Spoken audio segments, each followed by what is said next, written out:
Okay, so hello everyone. This is the Study in Canada chat with our lovely South Island School alumni. And thank you to the Year 13s who've showed up. I know we promised not to put on a morning meeting, but some of our lovely people who are giving back to us today are actually still in Canada, and the time difference is a real pain. So we just had to go with what we could do. So it's lovely to see your faces. And hopefully this will be, I'm going to ask some questions as prompts, but I'm also going to obviously allow questions. And if you don't want to ask questions through the group forum, you can always private chat me as well, and I'll read out the question. I won't ask you to speak up if you're not worried, if you're not comfortable with doing so. So first of all, can I ask our alum to introduce us? So Audrey, why don't you go first? Hi, I'm Audrey. I'm currently in Hong Kong, but I'm going to Ryerson and I study hospitality and tourism management. And when did you graduate? If I can get into co-op this year, which I will know by next month, I will graduate in 2024, 25. And you left South Island School last year, did you, or was it the year before? I'm losing track. Last year. Last year. Okay, Joyce, what about you? Hi, I'm Joyce. I study at the University of Waterloo. I'm in the Honors Psychology program. I used to be in the Arts and Business program, but I changed out of that just straight into Honors Arts. And I'm still here in Canada. When did you graduate South Island? 2 years ago. Ethan. So hi, my name's Ethan. I'm going to second year in Rotman Commerce in University of Toronto, hoping to specialize in finance and econ. And I'm in Toronto, and I graduated a year ago. Quentin? Hi, I'm Quentin, and I study at McGill University. I'm a chemistry major, and I graduated South Island School last year. Lovely. So we've got some lovely recent graduates and Joyce, who's just a little bit more established in her education career. First of all, I wondered if you could speak to the idea of how did you find the transition to Canada? So obviously maybe some of you were Canadian, maybe some of you had strong links to Canada, but how did you actually find moving there and trying to settle in? What was that experience like? And if you could run in the same order that we just did the introductions. Okay, so for me, Ryerson is in downtown, which is fairly shady, I'd have to say. Compared to Hong Kong, it's definitely, you don't feel as safe just because if you're really comfortable with Hong Kong, you can walk out at night, like at midnight, and you wouldn't be afraid. Whereas, like, if you stayed where I stayed in residence, I'm planning to do that next year as well, just because it's 5-10 minute walk to the farthest campus on a bad day, so it's just very convenient for me. And there is an injection clinic nearby, and then you just see people just injecting themselves outside like Tim Hortons, and it's kind of creepy, and you're just like, but it's good because we have 24-hour security that will walk with you to anywhere on campus and even to the subway station, which is really helpful.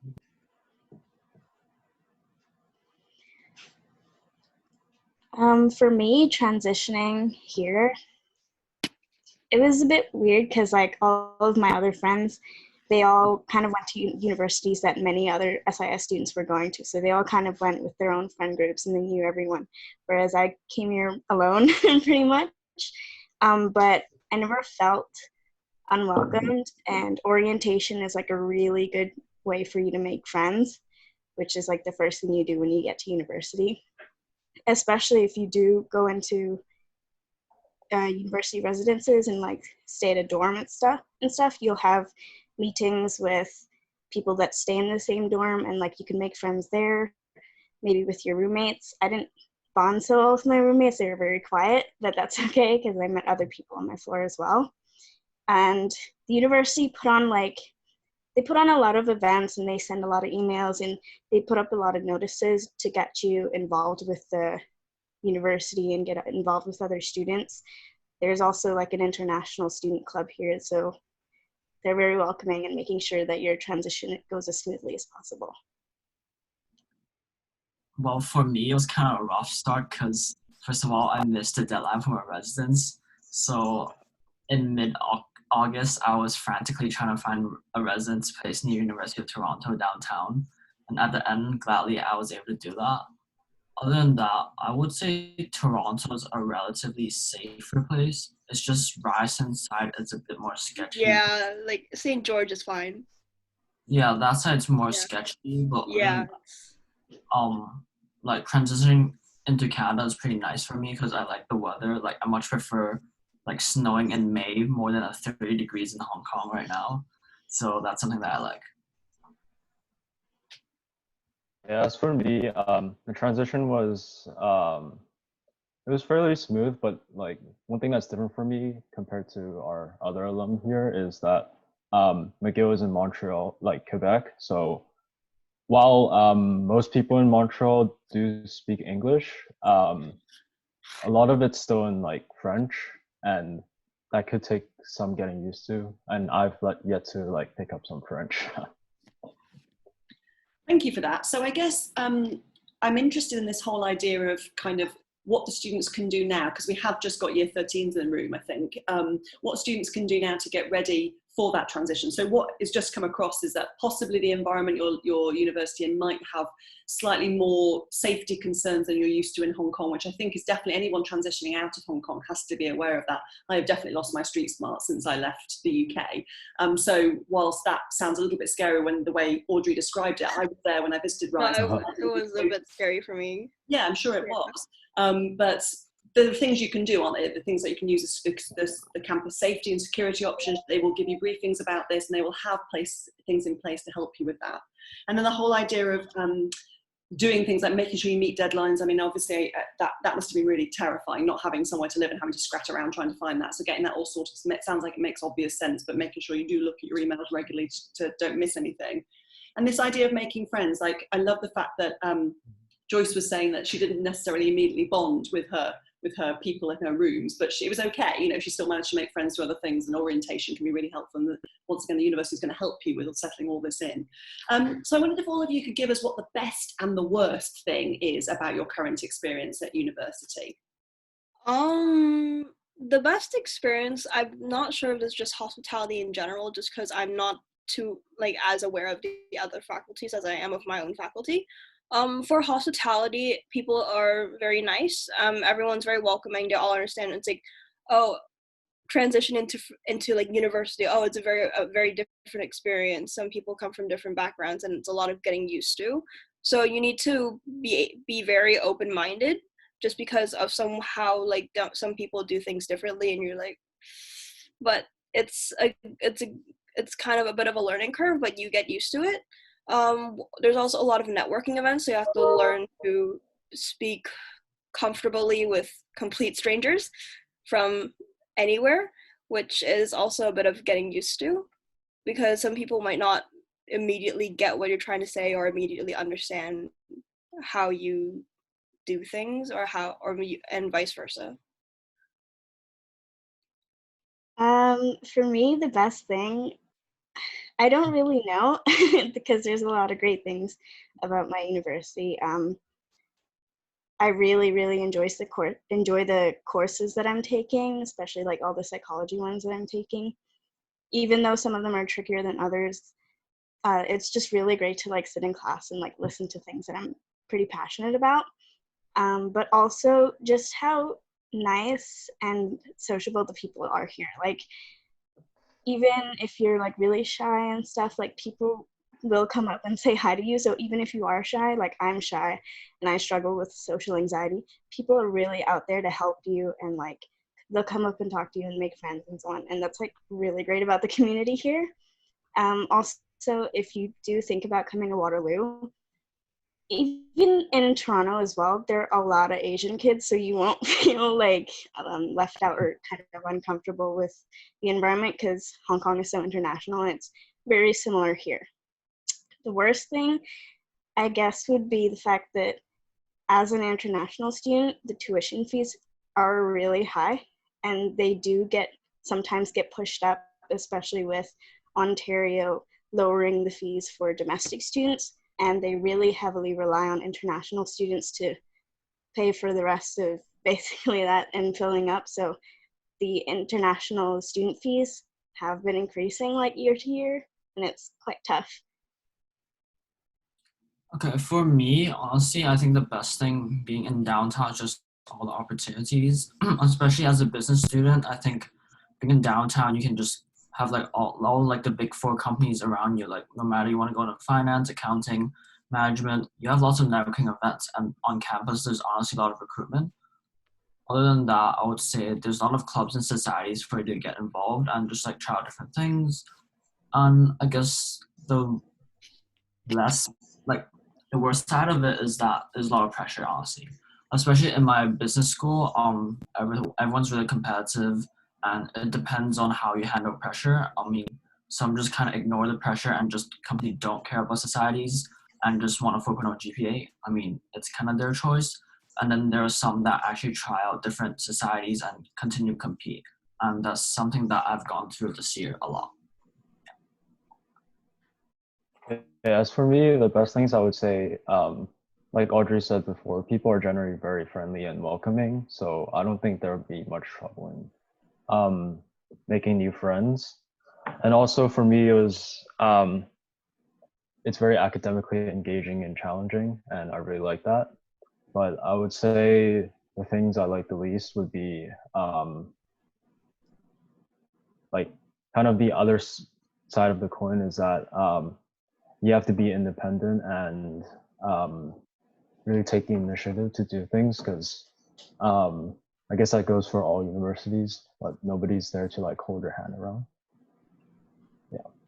Yeah, thank you for that. I think it's interesting. Yesterday we had the Hong Kong session, and absolutely some of the very similar themes came up. So I think you're absolutely right in hitting the nail on the head there, Quentin, the fact that university is a different game, isn't it? You know, you're having to take that next step up. They're expecting you to be more independent and take responsibility for yourself. And no one's going to be there holding your hand. You know, they aren't necessarily going to chase you to attend lessons or to hand work in. They might just fail you, which is why you have to be ready for that challenge. It makes my heart so happy that a couple of you just mentioned how much you're enjoying your subjects, because I think from my point of view, the reason I do this job is because I can see that school doesn't rock lots of people's worlds. You know, you're having to do a bunch of subjects that we make you do. And university, university is about choosing something you really love. And so I love the fact that Joyce, you made a change, the fact you weren't happy in the original course you applied to, and then you've made a switch, and now you're so much enjoying those subjects. It's really cool. Now that idea of competitiveness is interesting. That was a theme that came up in the Hong Kong one as well. Can you just speak to the fact that even though people are competitive and working hard, are they supportive of each other in Canada, or do they compete with each other, would you say?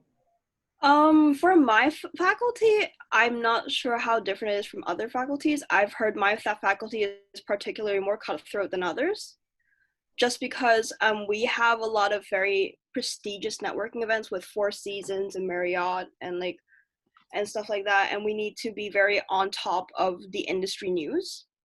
So we have to be very aware of what's happening. And then when you network, you may have like people you know in your class are like, oh hi, we're so friendly with each other. And then when you're trying to network with the same person, you're like, don't touch me.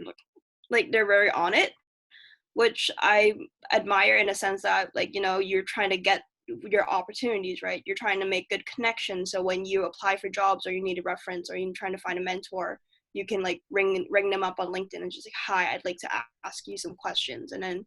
And usually those people who are willing to network are really helpful in that sense. I've asked some people to help me with papers in terms of interviews for like, as a part of like evidence for like, oh, this point, and they've been really helpful in helping me conduct these interviews or like answer these questions for me, which is really great. And if you do, and they also would really want to like help you out, like they're willing to answer any questions you may have about the industry, the job, like what they do, because not everyone knows, and they're completely fine with that. But you just need to be really prepared and just like be ready to like face that, like you may have some competition, and you have to be just like okay if they kind of like be a bit mean to you, because that's just kind of how the world works in that sense. When someone's really on it, you can't really stop them. So it's just that's that part. But otherwise it's really friendly, and everyone, like if you need help with a paper, your friends will always help you, like in the sense that they'll help you, but they'll not help you do it just because of academic misconduct and that kind of thing. Yeah. What about you, Ethan, when you mentioned competitiveness? Okay, generally I would say it's very inclusive, except for the very Chinese bunch. They're more of like just they only stay in their Chinese bunch. And like I remember when I was in the econ tutorial, there were like 5 rows on the left, 5 rows on the right. I was on the right hand side. I was trying to talk to people on the left, but they're literally like a pack, so I couldn't actually say anything to them or get to know any of them, which is kind of a shame. But That's other very than true. that, yeah, it's very inclusive. I would say, especially with the upper years. Like at first, I really think that upper years is kind of scary. They're older than me. I don't really know them. But then it's not awkward till you make it awkward. So I think that if you have like good questions to ask, like just reach out to people. I'm pretty sure they have been in your own shoes, like gone through like some of your decisions, and I think that those are people that I even now I keep in contact with, like no matter with like academics, like socially, or even like career wise. And I think that just talking to a lot of people is pretty good. Yeah. I think that whole idea of approaching new people is something that was definitely very much on my mind when I went off to university. And Joyce, I just want to say thank you for you even participating in today. If you're saying that you find things quite social anxiety, this is very nice of you to share your wisdom. But yeah, going up to strangers for the first time and having just to make Yeah. small talk is a bit mortifying at the end of the day, but it's a skill that we all have to develop when we go off to new environments. So everyone has been in the same boat. So hopefully, it seems like the Canadian scene is quite a friendly one, which is a nice thing to know. Can I ask each of you to take a turn and explain what you wish you'd known? If you could have given yourself, old you, a piece of advice or a suggestion before you went off to Canada, what do you wish you'd have known so that these year 13s can help benefit from that? For me and my faculty in particular, they're very generous with scholarships in the sense that every year there is a $10,000 renewable scholarship which honestly covers so much of your school fees. And for me, as I'm categorized as domestic student just because I am Canadian, so my fees is like 9,000 something. So if I get that 10,000 scholarship, it's like you have 1,000 extra, which can be put into your personal studies and that kind of thing, which I wish I knew earlier about, because some people were very on it and some people got it, and I was like, I wish I got that, because that's like $10,000 like every year, and you can just renew it, and you're just like, that's just the school paying for my education, even though they don't know me, and I'm just like, that would be great. So I'd say definitely look at what the school offers in scholarships. If you need help with writing an application, find someone you know who is a good writer, or like Miss Sharman, just anyone to help you look over like good like writing just to apply. It doesn't hurt to apply. Free money is free money. So the worst you can get is a no. So I have a question. If you don't apply for the scholarship in the first year, can you apply for it in the second year? Yeah, they have scholarships for every year. For my faculty, I'm not too sure about yours. If you go on the Ryerson website and then you look at scholarships, there's always a list. Mhm. And then if you get it, they'll send you an email. It's like, oh, congratulations, you got the scholarship. Here's the list of people who get it. Mhm. Sometimes it's an award ceremony. Sometimes they just give you the money, and then they just put it into your student account, and then it just goes in. Okay, thanks. Joyce, what about you? I wish I'd known how fast paced it is, because obviously you're like very independent and you're moving on into like your own kind of journey, I guess. And it's very different from high school in the way that you have more specific subjects that you take. You pick your courses. Obviously, you have required courses that you do need to take, which maybe aren't so interesting, but you have to take them anyway. But it's a lot of content to learn in very short time, but the time goes so quickly.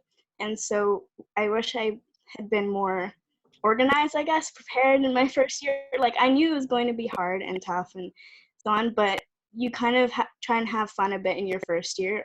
That's obviously very important, but things catch up with you quickly, and if you let them, you're going to be in some big trouble, because there's a lot of assignments, and depending on the subjects that you do, I take psychology, so obviously it's very reading heavy and writing heavy.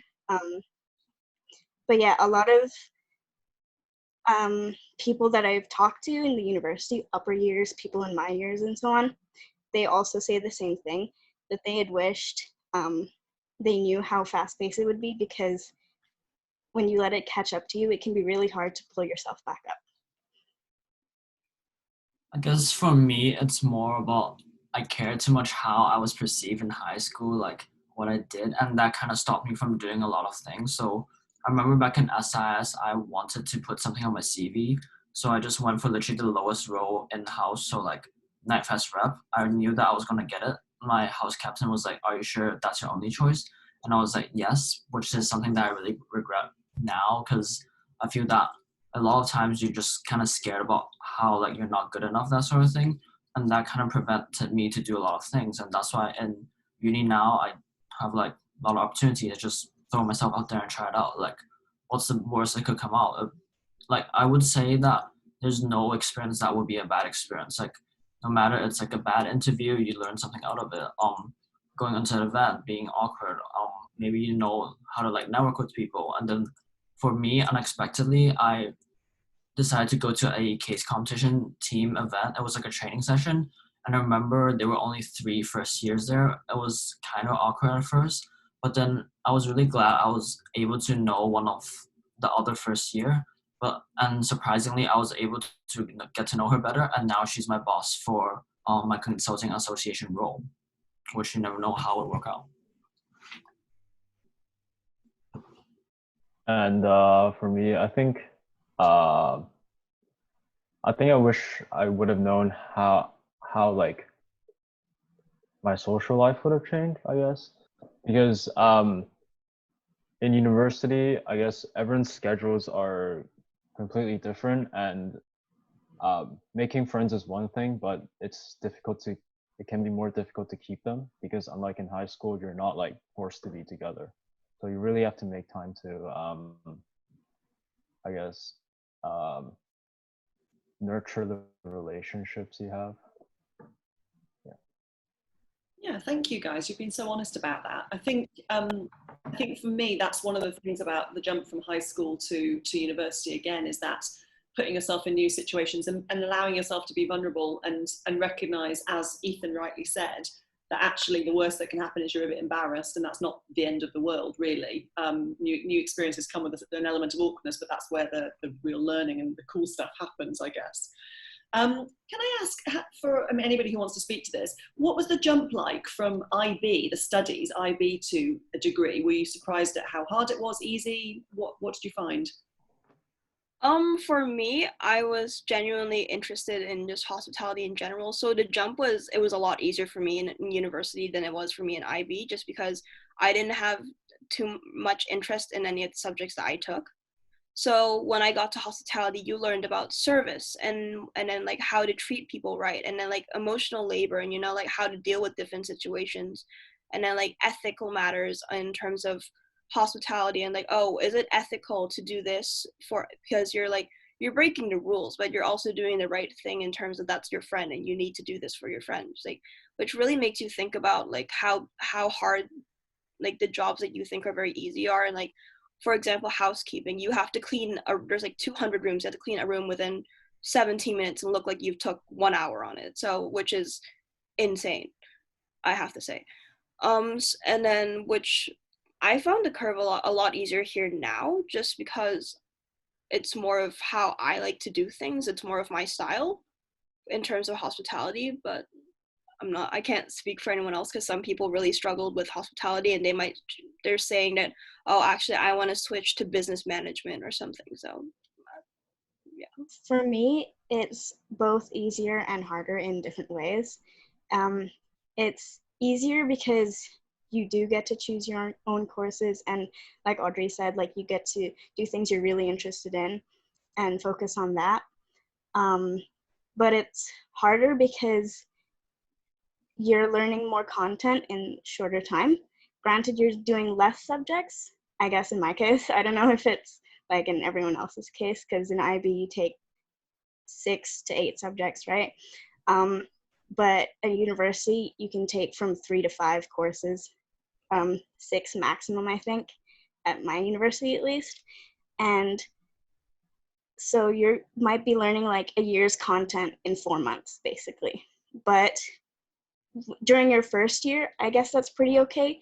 Depending on the subjects you take, I took psychology and business. So a lot of the content that I was learning about, I had learned in IB. And that's what I think is great about IB, is that a lot of the things you learn in IB are gonna come in like in university, depending on the courses you take. And I found that super, super helpful, because I knew a lot of other students that didn't take IB who felt a lot more unprepared than I did. For me, I think IB has given me a good foundation on like how to organize myself, keep up with deadlines, that sort of thing. Jumping off Joy's point about learning the same subjects in IB, I think that really depends. Like for me, it's my 5th year doing econ this year, and like even though it's essentially the same content, but then they test you very differently, and I think that is something that I would advise like students to be like careful with. Other than that, I would say just because you come from an IB background, you shouldn't let your guard down about the whole academic situation. Because I definitely know some people coming from an IB background, they have definitely screwed up some of the courses and don't make the cut off for the grade requirements. So for U of T, especially my course or like other arts and sciences course, they have a specific grade requirement per course.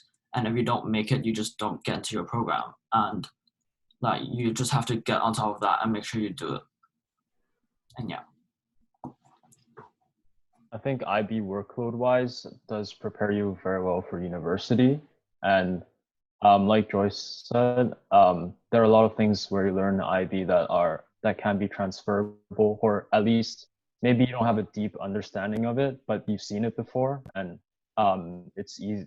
A lot of content can be easier to approach. And one more thing I'd like to mention about this is that I don't know about other universities, but for me, IB does give you a lot of entrance credits, and especially for some particular courses.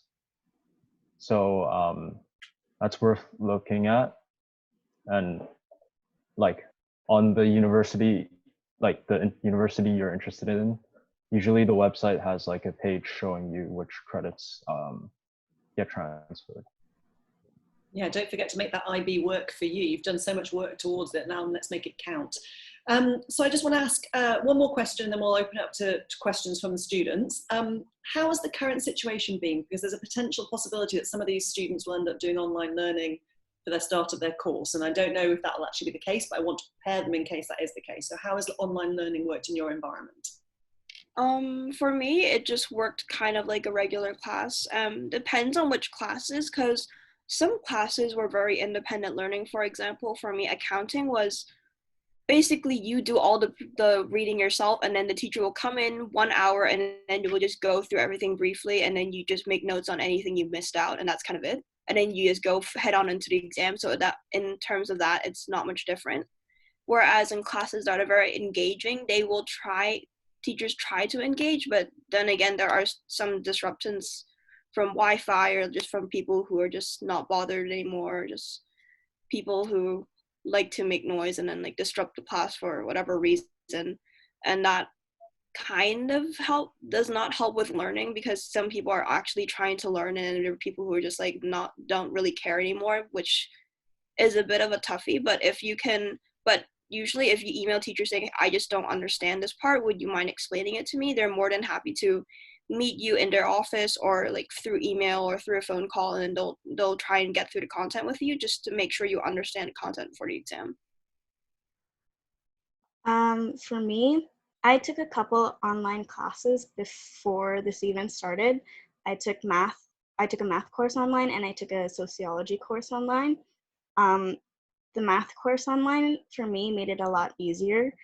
For example, before I took the math course online, I was trying to take it in class, but it was like 8 in the morning, and I really did not want to learn math so early. And so like if you missed a class, you were pretty much screwed with like getting the lecture information. And so having it online and being able to look back at it continuously like really helped. But for sociology and things, I think the most important thing about online learning is keeping up to date with your due dates. Is really, really easy to forget about something or overlook something, and you have to like keep tabs on what is due every week or every couple days. And also your motivation. It depends on the kind of student you are, because obviously if you have in-person classes, you go to lecture, you do your things and so on. But if you're studying at home, if you're always in the same environment, it all kind of mashes up together, and it's not good. If you try and like study in the same place you sleep or eat, there are like studies about that and so on. Basically, try to change it up a little bit and keep tabs on what are due in the upcoming weeks, and really focus on that self-discipline, because motivation might not get you anywhere. I know a lot of students that really struggle to study with online classes. My sister, she's doing her IB studies and she hates online classes. She keeps complaining about it, but I tell her, like, it's nearly over. You got this. You just gotta push through it. For me, I didn't really have a lot of online classes except for econ, and I think that for me, because my lecture is really boring and kind of just monotones the whole way, so I just kind of do it on my bed, and I often just kind of doze off and fall asleep. Other than that, I think the good thing about online learning is that you can just replay it, and like if you miss out anything, just go back to it and just jot down notes. And another thing I figured out is that I know some people who went back to Hong Kong and they're doing online classes now, but the thing is, some of them aren't pre-recorded, so you can't do that. So it's a live recording. And then now you think about it. So some courses are like 2 to 3, 5 to 7. So in the middle of the night in Hong Kong, you're listening to a lecture. And I guess this is something that I would say it's slightly concerning. Yeah. As for me, personally, I find online learning to be a lot more flexible for me, and a lot more efficient. But that, I think that's something that varies a lot between people. Like, some people won't be able to focus, and I think it's just important to understand how you learn best yourself. What else did I want to say? Yeah, that's it. It's okay. Can I add in something? Yeah, of course. Wait, okay. So like Quentin said about flexibility, I do know a lot of other students that have a job, or like they have to travel like a long distance to come to school. And so they do take online classes to help with that, so that their class hours don't meddle with their working hours and so on. And it's been really helpful for them. That's cool flexibility, actually. And it's interesting you mentioned about that time difference, because we've got Ashley doing a talk next week, and she was saying, you know, I can't make the time because I've got an online lecture, and then she's like, actually, I'm not going to be able to do this. I've realised I've overstretched myself. Yeah, the time difference is too hard. Anything else to add before I ask the last question? I think right now, the McGill says that they're doing online for fall courses, right, Quentin? yeah, mostly online. It's not 100% concrete yet, but not just McGill, but most universities in Montreal are looking for it to be online. And I think UBC also is has confirmed an online fall semester. Yeah, so I'm glad they had the opportunity to hear your experience of that, because it might be their reality for their first weeks. Believe me when I say that for the year 13s, that the universities are desperate to try and make sure you still have a great experience. So they are working hard on that. It's just a bit nerve-wracking for everybody concerned. So we just got a last few minutes before I need to wrap up. So if anyone's got any questions for the year 13s or got any questions for the ex-students, now's the time to speak, or you can ask me in the chat and I'll read it out for you. We've got maybe 5 more minutes before we need to wrap up. So any questions from year 13s? Like I say, if you're shy, you can always ask me in the chat. Don't worry about that. And while we're waiting for them to get to Bravery to ask the questions, do you have any last words of wisdom, ex-students? I feel like it might be a bit late now, but if like I guess you could say this to like year 11s, Miss Sharman, which is, I found that some people, like if they're trying to go into like the student societies and become like board of directors, or like just trying to get a role in that, like those kind of places, I definitely start early. So if like they're year 10 going into year 11, or year 11 going to year 12, I'd say definitely have everyone try to like help with some event, like whether it's like the TED time and crossover with SIS and stuff like that, just because like that experience really helps you get those kind of opportunities, which does help with networking. Yeah, also, I don't know, there's so much that like I feel like we could all pass on. Well, what Just I'll do is I'll let the students ask me to share your details if they want to have a conversation with you in between the two of you. But they can do that. I've had a question. It says, "What made you choose McGill over other universities, as it's quite different compared to other Canadian unis?" I think I chose McGill mainly for my program. I know someone who's strongly recommended to me that that chemistry is a good program at McGill, and well, I just decided to take that advice, and it turned out good to be good. Yeah. Any other last words of wisdom, ex-students? definitely try anything. Try like sign up for everything if you can, like that interests you. For me, I accidentally signed up for a case competition that is apparently not really for first years, and somehow I got in. So, and then got to learn a lot of stuff from like year threes and year fours and graduating students, which I found to be really helpful in like when writing papers and stuff like that. And then like when presenting in front of judges who are just judging you while you speak, like say anything, which is kind of harsh. But definitely try everything. It doesn't hurt to be the youngest person in the group, because they will want to try and pass on everything to you, which is great. For me, I would say it's gonna be okay. You're gonna go through some of the best times of your life and some of the worst times in your life. But it's gonna be okay. If you get a bad grade, so does everyone. So everyone fails at least one midterm. And there's loads of people there to help you out. Talk to your academic advisors if you're really in trouble. If you really don't like the course that you're taking, change it before it's too late, because you have so much time, and don't waste it. Like, university is really what you make of it. If you go into it with a negative outlook, you're gonna have a really rough time, but you're really, really gonna be okay if you just talk to the people that are really out there for you. For example, I already said that I struggle with social anxiety, and I talked to my resident, Dawn, and she was really, really nice to me. She like offered to help take me to services that, like, she was like, you can go talk to them, they'll like help you out and so on. And I didn't do that, but I did start going to other events and putting myself out there more. Even just doing something simple as sitting next to someone in class and saying hi. Like, there are so many ways to make your university experiences great, and it's really up to you to do that. Yeah, continuing off that, I think that university is just a way for you to experiment and to fail. Like, think about it. If you don't go through all this experience by university, you experience it the first time when you enter the job field, you're just gonna feel way more pressurized and demotivated, which I think that it's a good start to have.